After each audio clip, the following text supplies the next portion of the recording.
Tant el Miquel com jo som de Barcelona i no tenim cap mena de vinculació ni de relació ni amb la ramaderia ni amb la pagesia.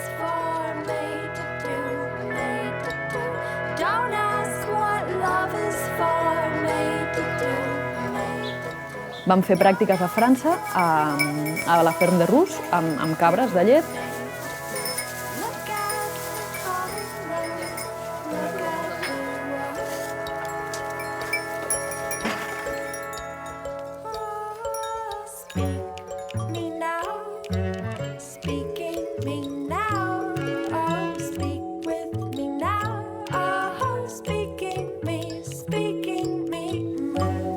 Sempre hem tingut molt clar què volíem fer i com ho volíem fer.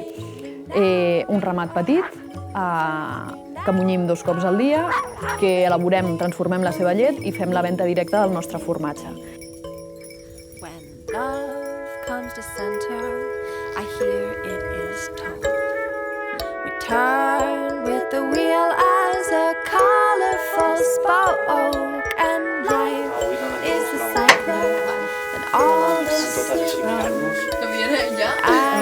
I'm in love with the color